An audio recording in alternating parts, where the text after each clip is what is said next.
this presentation of mine, which I call Cancer Cervix Se Azadi. This is one of my favorite topic. Why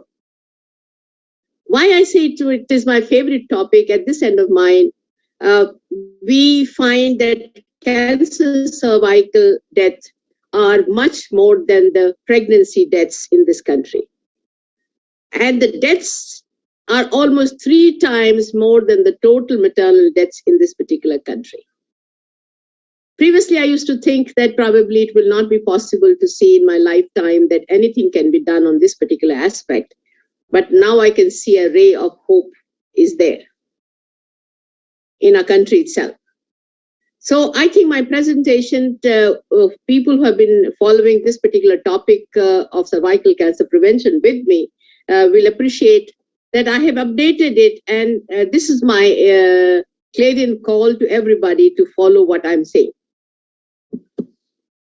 This presentation of mine is dedicated to my mentor, late Professor P.K. Devi, who was head of the department at PGI Chandigarh, where I have been educated as well as I taught the faculty.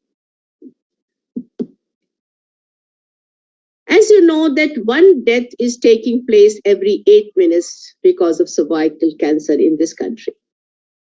And this is a big challenge for the government of India and for the gynecologist fraternity.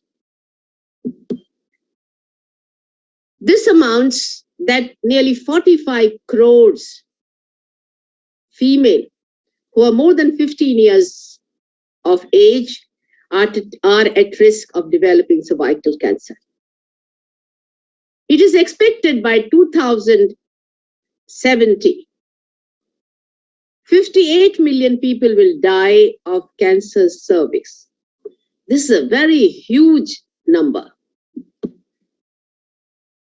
Cancer cervix is the third major public health problem after heart attack and COVID deaths in a recent times, which the country faced and the whole world faced.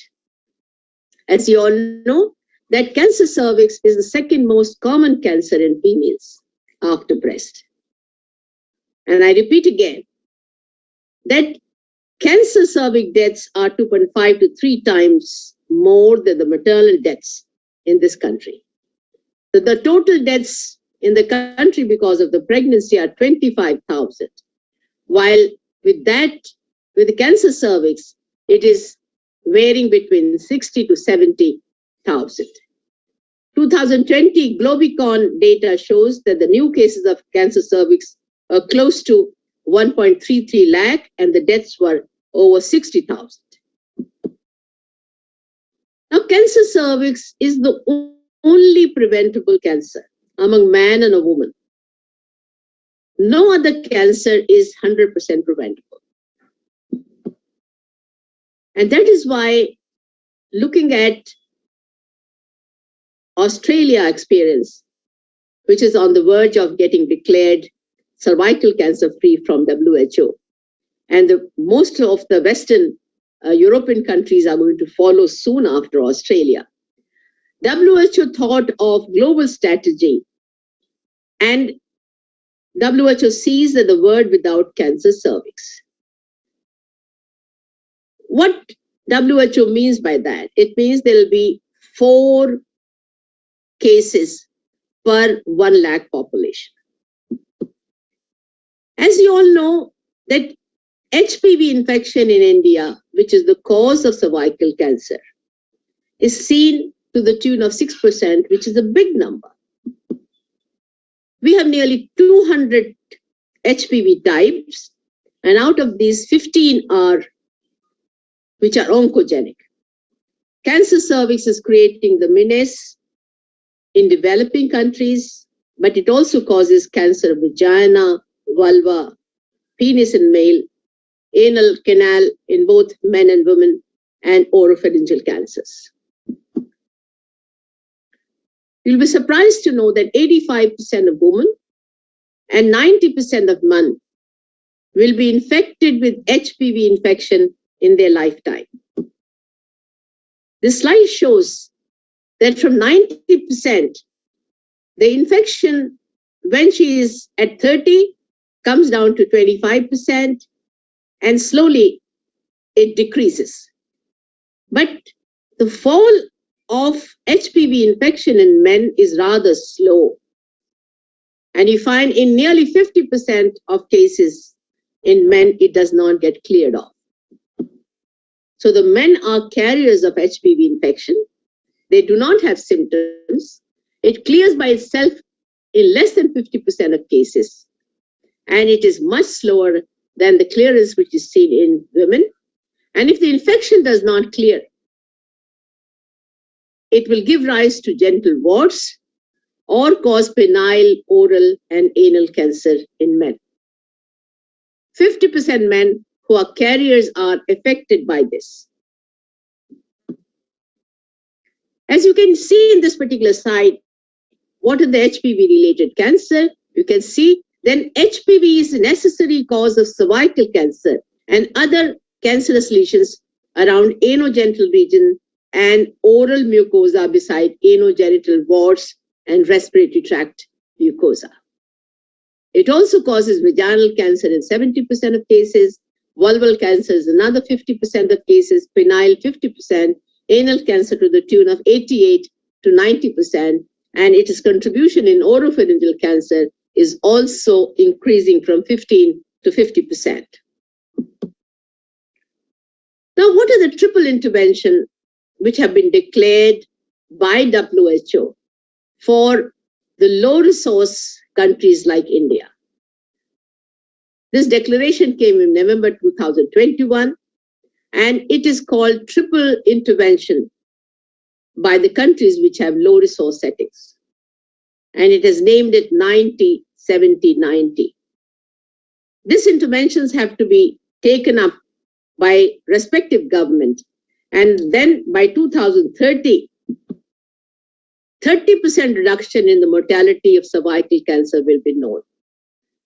This is in case the government and all the specialist body go all in action for 90, 70, 90 program.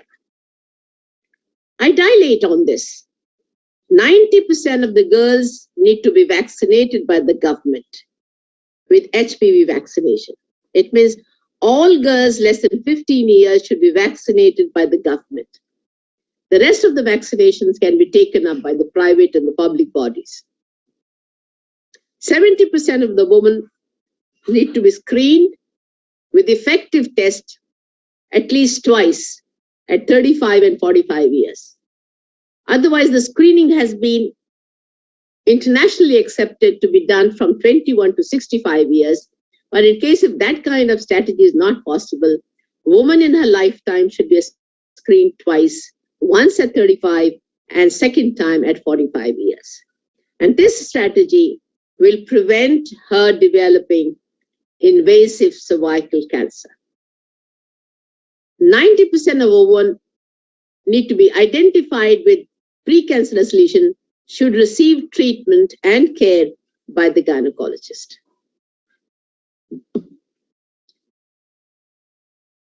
Coming to the first strategy of vaccination, HPV vaccination to adolescent girls. It is going to be a big burden by the government of India, but the government is prepared now. 253 million is a very large number of adolescent girls which need to be vaccinated. They required awareness, which is at this particular time extremely poor, accessibility and acceptability. But once the COVID vaccination had been successful in our country, I think rolling away HPV vaccination for adolescent girls in the school where 95% of the girls do come for study, it can be easily done.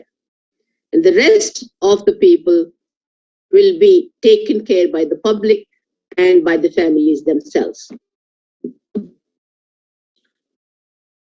The government plans to include HPV vaccination in a national immunization program, as we have now indigenous, powerful, efficacious vaccine developed by Serum Institute of India. And this is also supported by the Government of India's Department of Science and Technology.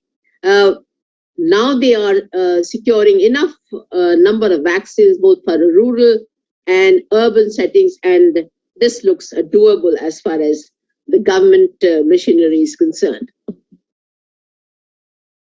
Why government of India should be serious for cervical cancer Mukt Bharat?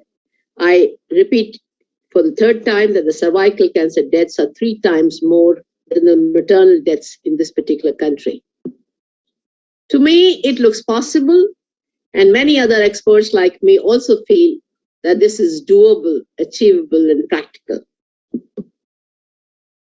Whenever there is a HPV vaccination coverage, it definitely yields results. We have seen in Australia, 73% people have been vaccinated, and now the WHO is considering it that this country has become cervical cancer free.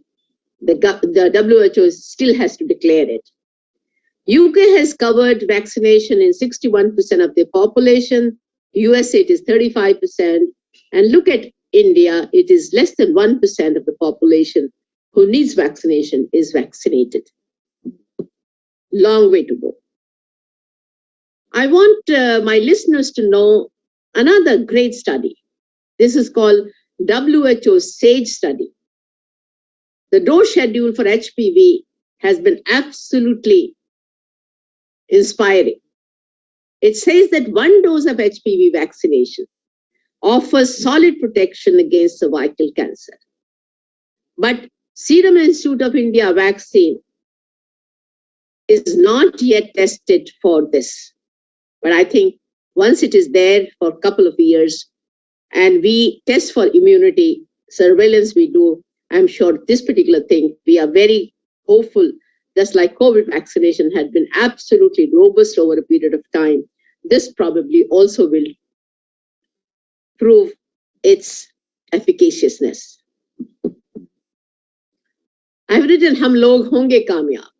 And this I'm saying because now it is an indigenous powerful vaccine developed by Serum Institute of India, and this will alleviate the financial and logistic barrier. In a few months, the vaccine will be launched, and I can assure everyone it's going to be very affordable. It's going to be substantially lower than what is available today, from manufacturers across the globe. पहले हम हमारे देश को देंगे, जिसके Covid के time में भी हुआ था, और उसके बाद हम पूरी दुनिया को ये वैक्सीन देंगे। शायद 200 और 400 रुपए के बीच हो सकती है। हम 2 साल के अंदर 200 मिलियन डोज तक हम बना सकते हैं। So this is a great achievement, and my hearty congratulations to the people of this particular country. We've seen the COVID had a majestic power to kill people. We have seen in the second episode of COVID, where it had taken lakhs and lakhs people had died across the globe, including our country. But with the government effort and with the people's effort and support and cooperation, this big elephant could be caged. And now HPV, which is a big lion, can also be caged with the government of India opening its power of giving HPV vaccination to the adolescent girls. I think this HPV lion can be caged along with the effort of all the gynecologists of this particular country to screen and treat precancerous lesion. नामुमकिन अब मुमकिन लगता है. HPV vaccination, you should know, can decrease cancer cervix by 88%. It can also prevent vulval, vaginal, genital warts to the tune of 100%, anal, mouth, and throat cancers in both men and women. Now, as for the world data is concerned, it is again very encouraging to find that in USA, this vaccination, after 10 years of usage of HPV vaccination, it was found that it had decreased HPV infection in 85% of adolescents and 70% women in early 20s and 30s. In the United Kingdom, it decreased the cancer cervix by 90% in their 20s and 30s. In Finland, 11 years of use of HPV vaccination, they found zero all HPV-related diseases and cancer. And in Australia, less than 90% of HPV diseases and cancers are noticed after the national HPV vaccination program. As I said earlier, Australia is on the verge of getting declared cancer cervix-free Australia. This is good. It is going to be the first country to eradicate cervical cancer. And this was possible because former Prime Minister's wife herself had cervical cancer. So both the husband-wife couple saw to it that they could have such massive HPV vaccination program in their particular country, and which is showing its effects now. Now coming to the WHO second strategy execution. This is again a very big challenge for India because gynecologists have to scale it up from 3% of screening, which is at present, to 70%, which is told by the WHO. Screening is for the purpose of early diagnosis of precancerous lesion. And this screening can pick up precancerous lesion, treat them, and then the cure will be seen in 100% of cases. And that's why it is said this cancer is 100% preventable. Government of India is pleading FOXI members to organize national policy of cancer service screening on the similar lines as tuberculosis. FOXI is trying very hard because until now, there has been no grassroots level scheme as yet. And we also must know that the 85% of the country, women are living in rural areas where accessibility of the gynecologist is not available. We can have nurses there, ANMs there, who can screen these people. So strategies have been perfected. Only thing, it has to be executed. There was a FOXI meeting with Government of India officials on 10th of October. The Government of India is ready to roll out HPV vaccination for adolescent girls in schools. It means 95% of adolescent girls will be covered. Now coming about the second and the third strategy. The second and third component of WHO direction will be done by the FOXI members only. Again, I say it is doable. 15% of women who are staying in metros, in cities, pap smear screening and HPV screening is a routine, but again, it has to be scaled up a lot. No option can be kept, kare ya na kare. As far as VIA and VILI is concerned, which is a very simple procedure, and on a single patient, it will not cost more than 7 to 10 rupees. And I think this can be done by each gynecologist to each patient who are staying in the villages. HPV kit is an imported kit available, and it can detect just like a urine pregnancy test or a COVID antigen test right in 2-3 minutes time. This test can be right in front of you. But the India believes in indigenous kits in screening. It has done so in cases of COVID epidemic, and I think we should not pressurize government to import these indigenous HPV kits to detect HPV infection. Coming to the third strategy, that is early, definitive, timely intervention and the management of precancerous lesion to treat all cases of CIN 1, 2, and 3. We must be crystal clear what treatment strategy has to be followed in each case. Again, it is doable. The country has to be divided into see and treat clinic and screen and treat clinic. See and treat clinic, which will be there in villages, in the slums, where it will be manned by public health programs, nurses and the ANMs who is going to take care of it. They will do VIA and VILI to pick up abnormal lesion. And if this abnormal lesion is occupying half of the cervix, then it fits into criteria of ablation. They can go ahead with cryocautery or thermal ablation, which is being taught to the nurses aggressively. Whenever they find that the lesion is suspicious, they have to send these patients to screen and treat clinic, where the colposcope is available, and under the guidance of the colposcope, biopsy will be taken and the treatment will be done. These see and treat clinic and screen and treat clinic are single visit clinic. Here again, I wish to tell you, patient with postcoital bleeding, patient with postmenopausal bleeding are not included in single visit program. In a screen and treat clinic will be manned by the gynecologist. In their clinic, they will have colposcopy center, and all patients referred with abnormal VIA and Willi or abnormal cytology report will be handled here. Under colposcope cover, biopsy will be taken and simultaneous treatment will be done by excision or by ablation, mainly by cryocautery and thermal ablation. And this will definitely downstage the cancer cervix. There will be definitely little more number of cases, but I think this is the strategy which is going to work out very, very well. Now you can see on the left-hand side, it is a screen and treat clinic that, these doctors in their clinic will have colposcope, and colposcopy directed biopsy will be taken.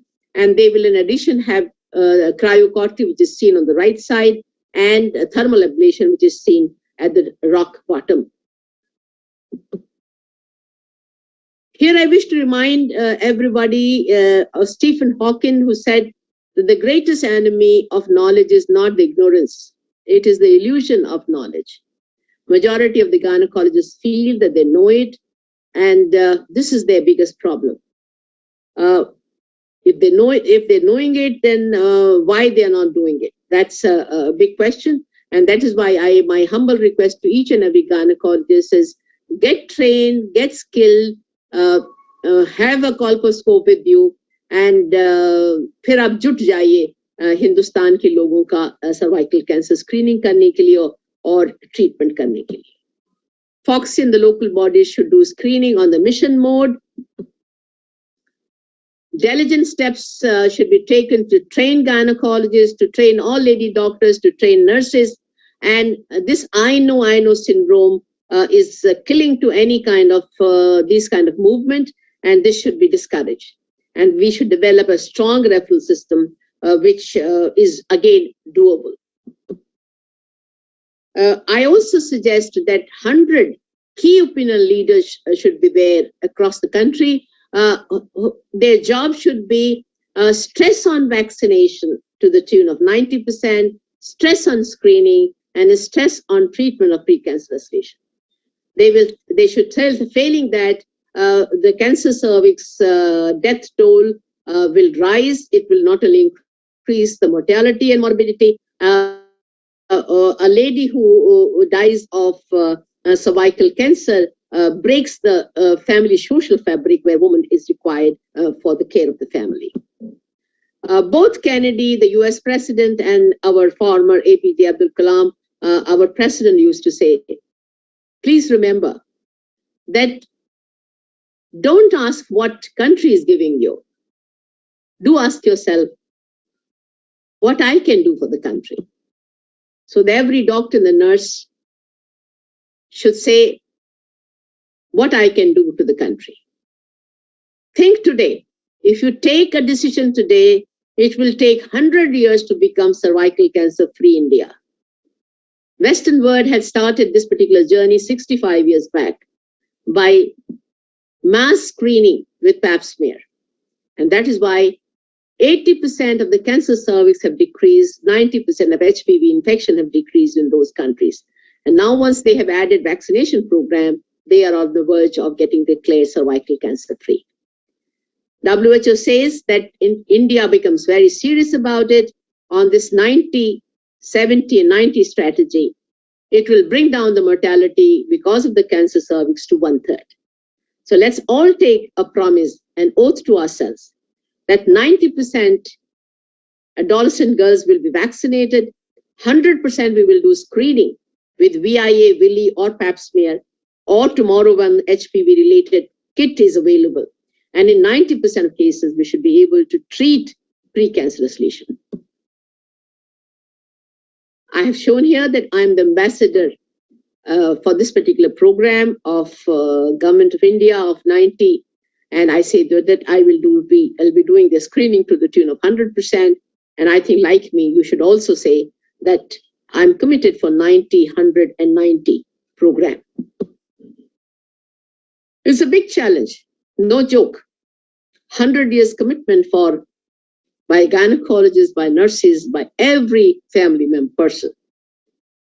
For the government, by the policymakers, that the proper planning has to reach out to the last mile lady or a girl. Foxy has to choose the correct strategy, how to reach out to 85% of the rural population versus 15% of the population which stays in a 2-tier and a 3-tier cities. Aim should be not less than 90 vaccination, 100 screening, and 90% treatment of precancerous lesion. We must be indebted to our country because to train an MBBS doctor, the government spends 1 crore of rupee. And to train a specialist, the government spends 4 crores of rupees. Our second oath should be that the people who are not being vaccinated by the government, we should give 10 free vaccination to girls or to ladies. And this we can do it on our birthday, on our spouse's birthday, our children's birthday. We should promise ourselves that we'll screen everybody 100% with VIA and Willi, which is going to just cost 10 rupees per patient and become part of the See and Treat clinic and the Screen and Treat clinic. Thank you very much. So, ma'am, should we move on to the question answer? Yes. So, ma'am, my first question to you is, what is to be done if a woman is diagnosed with cervical cancer during her pregnancy? See, the question is, whenever there is a cancer during pregnancy becomes immaterial unless she is very close to delivery.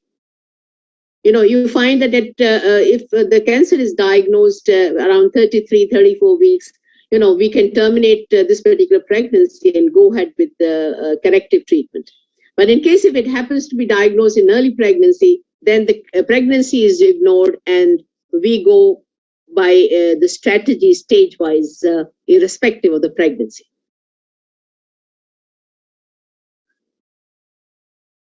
Yes, ma'am. Right. Thank you for that answer, ma'am.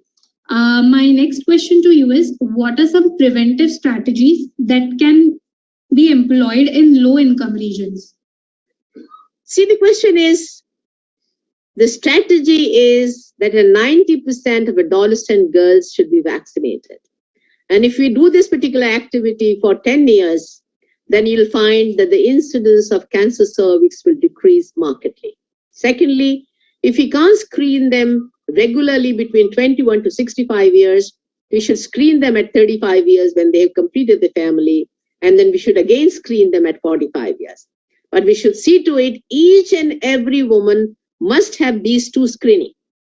Now we can do it with a Pap smear, which costs little money. Patient has to come back time and again. It is very difficult to bring patients again and again. So I think in a rural setting where the 85% of population is living, we can screen these patients and pick up an abnormal areas on the cervix with VIA and Willi, which is easily can be taught to the nurses as well as to the doctors, lady doctors, and ANMs. And in case if it is lesion is there, which is covering half of the cervix, right then and there we can do a cryocautery or thermal ablation, which is again a very simple procedures where things can be done. While the people who are staying in 2-tier city and 3-tier city, our strategy should be single visit of these people. And we should motivate them to come regularly, and we can do it right there, then there. And in case if you find they are suspicious, if the patient has an abnormal Pap smear, if the patient has been referred from the Screen and Treat clinic, from See and Treat clinic for colposcopy, we do a colposcopy, take a colposcopy directed biopsy, and we do the treatment then and there. So I think in my lecture, I have very clearly stratified if the vaccination part is done by the government, the second and the third part can be done by the specialist and by nurses. Right. Thank you so much for that answer, ma'am. This brings us to the end of the recording. The recording went from your side absolutely flawless, ma'am. I thoroughly enjoyed watching you deliver the webinar. I'm so sure that rest of our audience would enjoy it too. Thank you so much. Thank you so much.